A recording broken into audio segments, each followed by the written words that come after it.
Hi everyone, let's start with the topic sets today. Okay, I know सब लोगों को sets कहीं ना कहीं का आइडिया होगा कि व्हाट इज अ सेट, किस तरह से बनाते हैं एंड उसके कुछ types of sets and subsets, power sets आपको थोड़ा थोड़ा आइडिया होगा. But let's review them quickly before we move forward with important topics. Okay, sets क्या होते हैं? हमारे पास एक collection of well defined data होता है. अब इसमें collection of well defined data में वेल डिफाइंड इंपॉर्टेंट वर्ड क्यों हो जाता है? बिकॉज जो भी डेटा होगा, अब डेटा हमारे पास रैंडम होता है, किसी भी तरीके का डेटा आ सकता है. हमारे पास स्टेशनरी आइटम्स का डेटा आ सकता है, हमारे पास आ सकता है किसी भी तरीके का डेटा बोल सकते हैं हम. फ्रूट्स का आ गया डेटा हमारे पास, वेजिटेबल्स का आ गया हमारे पास डेटा. जब हम उन्हें एक ब्रॉडर कैटेगरी में एक साथ कैटेगराइज या ग्रुप करने लगते हैं, तब उन्हें हम सेट्स बोल सकते हैं. मैथमेटिकली हम उन्हें क्या बोलते हैं? सेट्स. फॉर एग्जाम्पल, अगर स्टेशनरी में की बात करें, स्टेशनरी में तो ब्रॉडर तरीके से बहुत सारी चीजें होती हैं. तो स्टेशनरी अपने में खुद में एक सेट है. स्टेशन, अब मैं यहाँ पे स्टेशनरी आइटम लिख रही हूँ तो यानी कि अल्फाबेट्स नहीं लिख रही हूँ, स्टेशनरी आइटम्स मैं एक्सप्रेस कर रही हूँ कि अलग अलग तरीके के स्टेशनरी आइटम्स हैं. बट इसमें भी अगर मैं डिफाइन कर दूँ कि जो हैंड हेल्ड स्टेशनरी आइटम्स होते हैं या रेगुलर स्कूल में यूज़ होने वाले आइटम्स होते हैं, वो कौन से होंगे, तो उनका सेट अलग निकल जाएगा. तो इस तरह से हम क्या करते हैं? सेट्स को क्रिएट करते हैं. अब मैथमेटिकली एक थोड़े से एग्जाम्पल्स उससे समझ लेते हैं. Let's consider a is a set जिसमें आपके 2, 4, 6, 8, 12 इस तरीके का कंटेंट आ रहा है. अब ये क्या चीज हो गए आपके? These are all even numbers. मैं अगर यहाँ पे 10 ऐड करती तो आप ये भी बोल सकते थे these are all multiples of 2. Even though these are all multiples of 2, but क्या इसमें सारे मल्टीपल्स काउंट हो रहे हैं? नहीं, बस हमें इतना पता है कि ए इज एन सेट जिसमें हमारे इवन नंबर्स है. ठीक है, तो ये हमारे पास एक तरीके का सेट क्रिएट हमने कर दिया मैथमेटिकली. अब हमारे पास हम पढ़ लेते हैं कि कितने तरह की या फिर टाइप ऑफ सेट्स हैं हमारे सिलेबस में, या हमें कितने तरह के टाइप ऑफ सेट्स एटलीस्ट पता होने चाहिए. तो पहला आता है एम्प्टी सेट, जो कि आपका या तो इस तरह से डिफाइन होता है या फिर एम्प्टी सेट या एम्प्टी ब्रेसेस के साथ में शो होता है.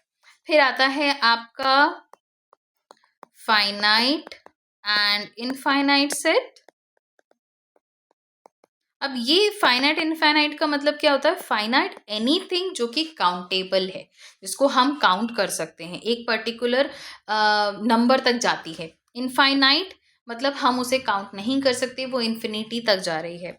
एग्जाम्पल के तौर पे मैं समझाऊं तो फाइनाइट अगर मैं इसी सेट को ले लूं तो this is a finite set because ये कहीं एंड हो रहा है. वहीं अगर मैं किसी वीक सेट की बात करती हूँ, जैसे हमारे इंटीजर नंबर्स हो गए या फिर रियल नंबर का सेट हो गया, तो दीज आर अनडिफाइंड या फिर हमें बोलेंगे इनफाइनाइट होते हैं, क्योंकि रियल नंबर्स की कोई लिमिट तो है नहीं, कितने भी जा सकते हैं. It's an infinite set. अब आते हैं अब इक्वल सेट्स. इक्वल सेट्स कौन से हो गए? अगर मैंने दो सेट लिए, जैसे हमने यहाँ पे ए का एक सेट लिया था, let's take another set B, जिसमें मैंने बस ये नंबर्स आगे पीछे कर दिए है ना. बट इनके जो एलिमेंट्स है, यानी कि ए के और बी के जो एलिमेंट्स है, यहाँ पे भी 2 एग्जिस्ट कर रहा है, यहाँ पे भी कर रहा है, यहाँ 4 कर रहा है, यहाँ पे भी 4 कर रहा है, यहाँ 6 कर रहा है, यहाँ 6 कर रहा है, यहाँ 12 कर रहा है, यहाँ 12 कर रहा है, यहाँ 8 कर रहा है, यहाँ 8 कर रहा है.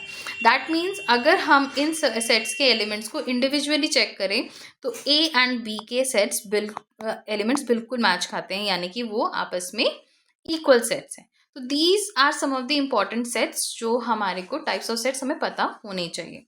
अब एक और इम्पॉर्टेंट चीज इनकी आती है रिप्रेजेंटेशन.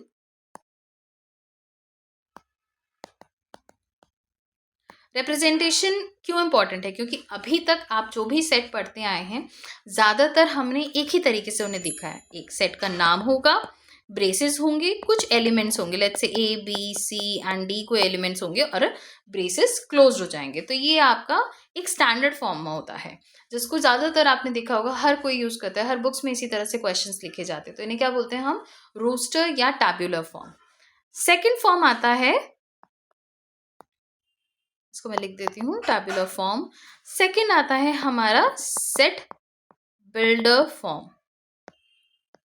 इसका मतलब क्या होता है, इसमें ऐसे तरीके से आएगा कि आपके ब्रेसेस स्टार्ट होंगे, आपका एलिमेंट है, जो भी आपके एलिमेंट है, लेट्स से हमारे एक एक्स एलिमेंट जा रहा है जिसमें हमारे x is a consonant in English alphabets.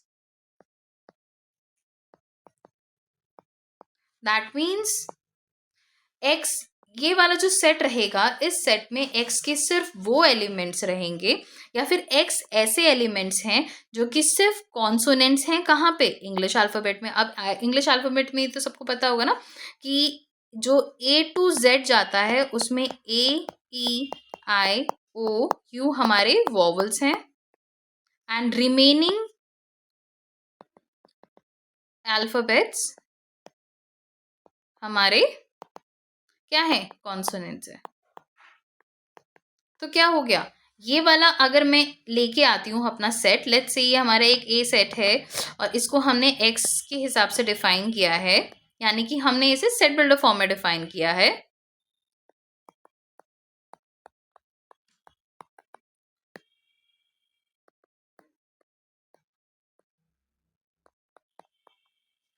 तो ये क्या हो जाता है, अच्छा इसकी एक चीज और क्या है कि ये जो सेट रहेगा, आपने अगर नोटिस किया होगा तो ये हमारा सेट फाइनाइट सेट भी है। क्या है हमारा ये, फाइनाइट सेट भी है। क्यों, क्योंकि हमारे को पता है इंग्लिश अल्फ़ाबेट में कितने लेटर्स होते हैं, सिर्फ 26 होते हैं। अगर 5 में ये निकाल दूं, बाकी के जितने भी बचे हुए लेटर्स हैं हमारे कॉन्सोनेंट है, तो हम इन्हें काउंट कर सकते हैं या नहीं कर सकते हैं, तो that is it is a finite set. Okay, अब इसके आगे अगर हम और फर्दर पढ़ने लगते हैं तो थोड़ा सा कॉन्सेप्ट और अंडरस्टैंड कर लेते हैं। अभी तक हमने सेट पढ़ा है, यानी कि लेट्स से फिर से मैं इवन नंबर्स का सेट ले लेती हूँ। अगर मैंने एक और सेट बिल्ड किया, ठीक है, सच दैट कि उसमें ए के कुछ एलिमेंट्स आ रहे हैं, लेट्स से 4 8 एंड 12, मैं भले ही इसको बोलूंगी कि बी हमारा वो सेट है जो कि मल्टीपल ऑफ 4 का है, चल रहा है, और वहीं ए हमारा है इवन नंबर का सेट है। बट क्या बी के एलिमेंट्स ए में एग्जिस्ट नहीं कर रहे हैं पूरी तरह से, ऑलमोस्ट सारे ही एलिमेंट्स बी में ए में एग्जिस्ट कर रहे हैं, तो हम क्या बोलेंगे इसे, B is a subset of ए।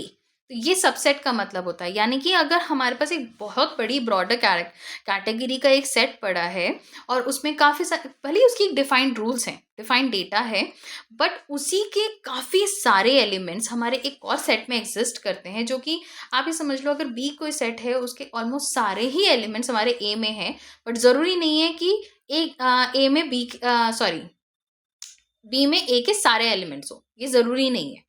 तब क्या बन जाता है, वो हमारा सबसेट बन जाता है। Okay, thank you.